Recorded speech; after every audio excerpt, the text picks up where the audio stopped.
Here I am. I'm 17. I'm a junior. This project has been an incredibly eye-opening experience. I've met people that I wouldn't have, and I've related to them on a different basis than I ever would have without the opportunity that I was given.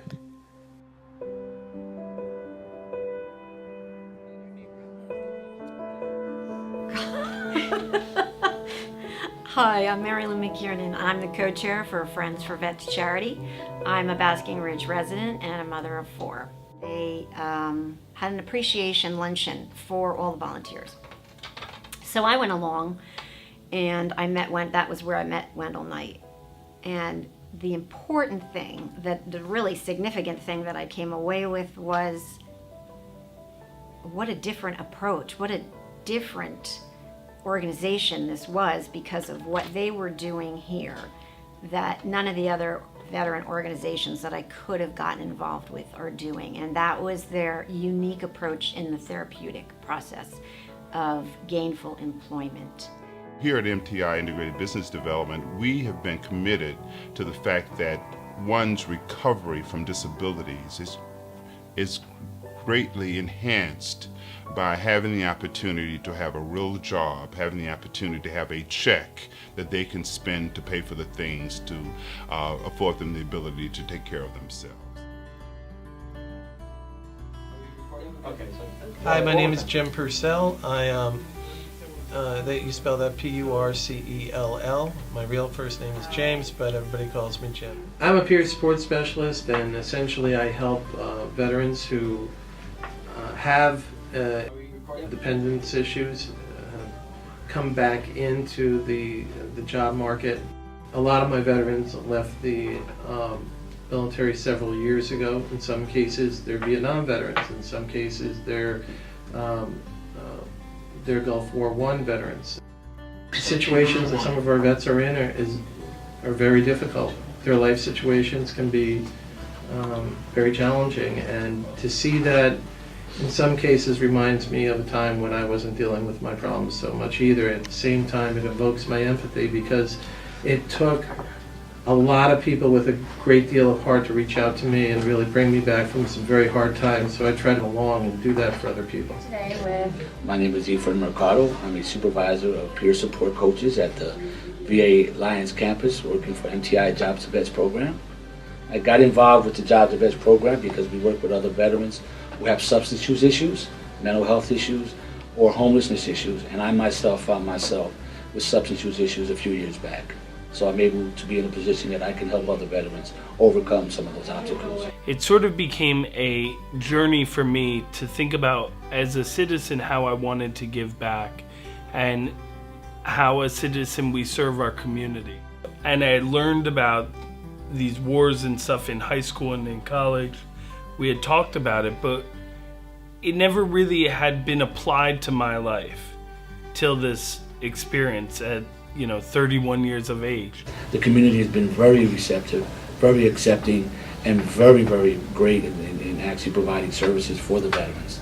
I'm a product of that. I've received some of these donations and some of these services as well, and I'm very grateful.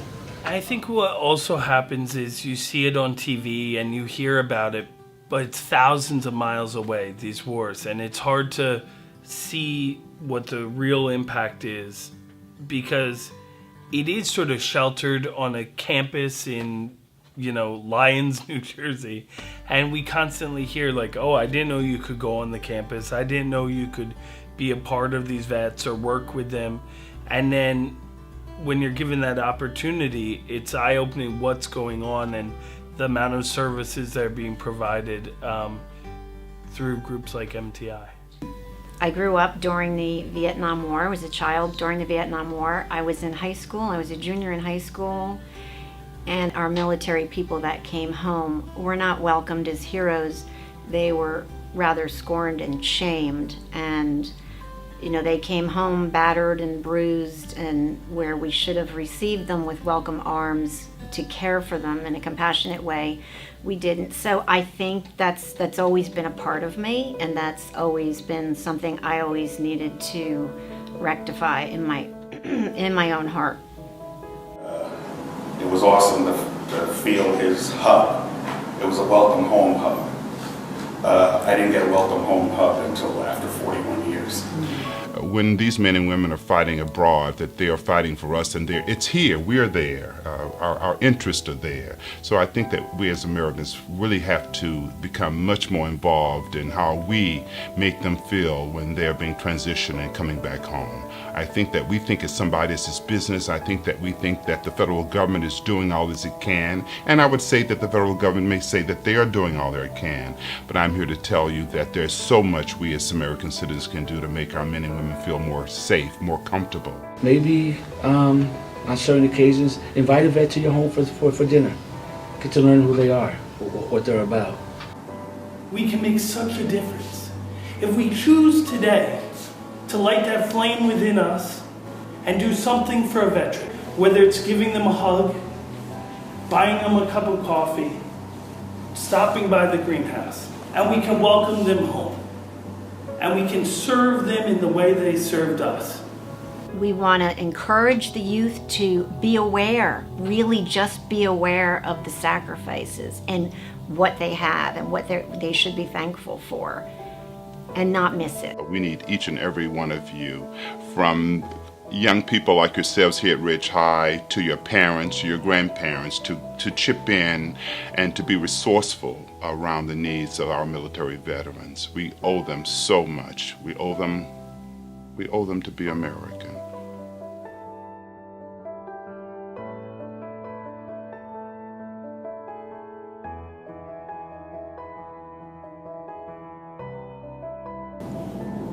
I think what we can all take from this is that we all need to step up and make a change. Whether it's going to the VA to get your flowers in the springtime or just saying thank you to a veteran, I think it's time that we all step up and make a difference.